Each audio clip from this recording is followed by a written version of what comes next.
그 좋은 정보 감사합니다. 아니요, 그게 맞는 정보인지는 지나고 네네. 봐야 그렇죠. 그리고 정답은 없어요. 네. 다만 예측은 할 수 있잖아요. 근데 네네. 그 제가 이렇게 자신 있게 말씀드리는 이유는 어떤 분은 그래요. 아니 뭐 지난달에도 사라 그러고 지지난달에도 사라 그랬는데 아니 봐봐 뭐 올라가지도 않고 싸니까 사라고 말씀드리는 그렇죠. 거예요. 지금 그렇죠? 되게 사기 적게예요. 예, 그건 진짜 왜 맞는 작년에 말이에요. 아니 박진모 아이고 3,150에는 자금도 안 받고 그때 저희 고객들 자금도 팔고 그렇다고 해서 3,300 갔다고 해서 저희 고객들이 조금 이거 바로 3,600, 4,000 가는 거 아니에요라는 질문을 많이 하긴 했어요. 많이 하긴 했었지만 네. 그때도 저는 비쌌기 때문에 팔은 거예요. 우리나라는 그게 비싸고 싼지는 어떻게 판단하냐면요. 네. 오늘 이제 캐나다에서 오랫동안 살다가 온 청년한테 제가 이런저런 얘기를 해주세요. 네. 금융기관 다니는 청년인데 미국하고 우리나라 주식시장은 좀 다른 시장이라는 거죠.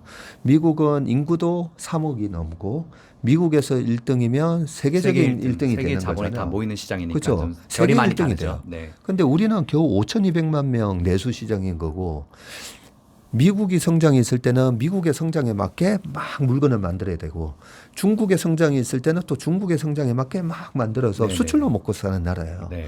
그래서 이런 성장 모멘텀을 보고 투자할 수밖에 없어요. 우리는. 맞습니다. 네. 그런 측면에서 약간은 모멘텀을 봐야 되는데 그 모멘텀을 보는 게 또 힘들어요. 그렇기 때문에 이렇게 모멘텀으로 움직이는 이런 사이클 주식 같은 경우에는 뭘로 판단을 하느냐? 하이투자증권의 송명순 연구원님이 그랬죠. 하이닉스는 PBR 0.9에 사면 거의 먹고 예, 삼성전자는 PBR 1.1 정도에 사면 먹고 한 200 하면 팔아야 되고 하이닉스는 1.6배 가면 팔면 된다. 사이클 주기로 가라고. 예, 그 사이클 주식이 일정한 네. 그 자기 북밸류, 자기 자산, 순자산 대비해서 이렇게 움직이는 패턴이 있어요. 네네. 그 패턴을 보고 이제 투자를 하라는 얘기를 하셨거든요. 네. 우리나라 전체 시장도 마찬가지예요. 그러면 우리나라 지금 PBR 1배가 2,670, 한 2,700 되거든요. 네. 2,700인데 2,500, 2,400, 2,300 그런 분들이 또 주식을 밑에 막 걸어놨는데 지금 최근에 막 체결이 됐잖아요. 삼성전자도 그렇고. 네. 그 체결이 된 분들한테 야 너네들 앞으로 심각한 고통이 있을 건데 너네들 주식 잘못 샀어. 한 번 더 빠질 거야. 그러면 그분들이 잽싸게 팔고 밑에서 또 다시 살 수 있냐. 그거 아무도 못해요. 그건 아무도 못하죠. 피터 린치도 못하고 워런 그건 버핏도 못해요. 워렌 버핏 할아버지가 하도 못할 거예요. 할아버지, 네, 워런 버핏의 할아버지, 벤자민 그레 뭐 다 못해요. 네네. 필립 피셔도 못하고. 그런데 싸게 산 건 맞아요. 싸게 샀는데 얼마나 내가 싸게 샀느냐는 그거는 럭이죠, 럭. 예, 럭인데 2,500, 2,400 괜찮다는 거죠. 왜냐하면 우리나라 사이클이 짧고 굵게 와요. 또 내년 내후년에 경기 침체가 온다고 해서 금리가 떨어지면 또 막 올라갈 거예요. 2020년에 경험했잖아요. 네네. 예, 그렇기 때문에 지금 이 하락 조정이 이제는 거의 우리나라 기준으로는 작년 6월부터 벌써 1년 4개월 지났고 미국도 거의 1년 가까이 빠졌기 때문에 이 정도 10개월 빠졌으면 물론 충분해 보이지는 않을 수는 있지만 네네. 미국도 S&P 500이 그러면 15배, 16배? 10년 평균이 뭐 17.7배 정도 나오기 때문에 네. 그 평균 밑에서 사는 거예요. 그 평균 밑에서 사는 거니까 혹시 미국 주식도 지금 사도 되나요? 지금 사야 되는 거죠. 그렇다고 생각합니다. 저도 그 몇 가지를 투자를 하고는 있는데 특히 엔비디아 같은 경우도 보면 지금 3분의 1 가격이잖아요. 그렇죠. 정말 진짜 괜찮을 것 같아요. 예. 더 떨어질 수는 있겠지만 뭐 사놓고 한 몇 년만 있으면 손해 볼 일은 없을 것 같아요. 네. 여기서 이제 좀 우리가 하나 짚고 넘어가야 될 게 네. 자, 엔비디아 얘기하셨는데 네. 엔비디아가 가격이 굉장히 착해졌어요. 네. 근데 가격이 왜 착해졌냐면 불과 이 떨어지기 전에 엔비디아의 PER이 자기가 버는 수익의 80배.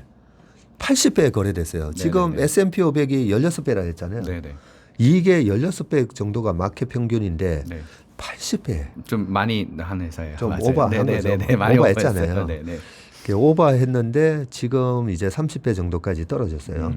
떨어졌는데 여기서 이제 우리가 자 엔비디아 같은 회사가 그러면 80배를 받았다는 얘기는 경쟁자가 없어서 그런 거잖아요. 그렇죠. 독과점 기업이기 때문에 네, 말 그대로 네, 따라갈 수가 없으니까 독과점적이고 기술이. 네. 독보적이니까. 네네. 그러면 내년 내후년에도 이 독보적인 지위가 유지될 수 있는지 우리가 이걸 항상 체크해야 돼요. 그 주식은 두 가지를 보고 투자를 하는 건데요. 네. 밸류에이션. 네. 근데 이 미래의 밸류에이션이 근데 바뀔 수가 있죠. 그렇겠죠. 네. 예, 밸류에이션을 보고 싸게 샀어요. 근데 싸게 샀다고 했는데 계속 떨어지는 주식이잖아요. 뭐 다우에 편입돼 있다가 이제 탈락한 GE 같은 회사도 있고, 그다음에 뭐 AMC 같은 그런 극장 체인, 네네네. 극장. 네, 요즘 밈스탁으로 많이 됐죠. 네네. 우리나라에도 보면 CJ, CGV. 네. 그러면 이런 회사들이 많이 빠졌어. 밸류에이션이 과거에 비해서는 싸졌네. 근데 살려고 딱 할 때 생각을 해봐야 된다는 거죠. 경쟁 구도가 유지되고 있는가. 그러면 2004년부터 2011년까지 그 CJ, CGV 주식이 아주 뭐 단단하게 올랐어요. 그때 제가 뭐 CJ, CGV 주식을 갖다가 막 노래를 부르고 다녔던 이유가 옛날에는 우리가 영화를 어디서 봤냐면요. 네. 종로극장, 네, 서울극장, 네, 대한극장, 네. 네. 뭐 부산에는 뭐 부산극장, 무슨 어디 무슨 서명극장, 네. 다 그 동네 유지분들이 하는 극장이 있었어요. 네. 근데 CJ, CGV가 들어오면서 멀티플렉스, 메가 뭐 또 메가박스 다 먹었어요. 다 그냥 없애버렸잖아요. 네, 다 먹었어요. 그냥. 그게 우리 어릴 때 그냥 재래시장이 마트 네. 이런 걸로 대체가 됐듯이 네. 그러면서 극장들을 재래극장을 다 죽여가면서 계속 고성장하더라고요. 그래서 그때 옛날에는 막 노래를 불렀어요. CJ, CGV. 예. 그렇게 해서 주가가 거의 뭐 한 20배 이상 올랐다가 홈시애터 얘기가 나오면서 집에서 홈시애터로 이거 근데 그때만 하더라도 아니 홈시애터 내가 극장을 가서 볼까 아니면 집에서 이래 볼까 집에서 보는 맛은 조금 떨어지긴 네네. 하잖아요. 그리고 홈시애터의 가장 큰 단점은 뭐냐면 개봉 영화를 볼 수가 없어요. 그랬었죠. 당시 예. 초창기에는. 예, 그래서 홈시애터가 멀티플렉스를 위협하지는 않을 거다라는 생각을 했어요. 네. 그런데 넷플릭스는 그렇죠. 아니 무슨 영화보다도 더 재밌는 드라마가 영화처럼 막 나오잖아요. 또 핸드폰으로. 네, 버스 타고 핸드폰으로 보면서. 맞아요. 네. 핸드폰으로도 볼 수가 있고 그리고 우리가 편하게 이제 뭐 에어팟을 끼고 본다든지 너무 이제 편해졌어요. 그런 것들을 보면서 이제 소비의 패턴이 영화를 보면서 가는 소비의 패턴이 넷플릭스라는 엄청난 무서운 경쟁자가 탄생했구나. 그러면 이제 아무리 주가가 떨어져도 관심 종목에서 삭제를 해야 돼요. 죄송합니다. CJ, CGV 들고 계신 분들한테는 죄송한데. 괜찮습니다. 네. 그렇게 이제 우리가 미래의 기업 가치가 변하는 거를 어떻게 우리가 좀 쉽게 알 수 있는가는 경쟁 구도를 항상 체크해야 된다. 네네 맞습니다. 네. 저도 제 경험에 의하면 그 한 몇 달 전에 넷플릭스가 그 주가 그 실적 발표하고 하루 만에 20%인가 30%확 빠진 적이 있었어요. 네. 이게 대장주긴 한데 이런 독과점 기업도 경쟁을 통해서 충분히 한 방에 도 떨어질 수 있다는 거.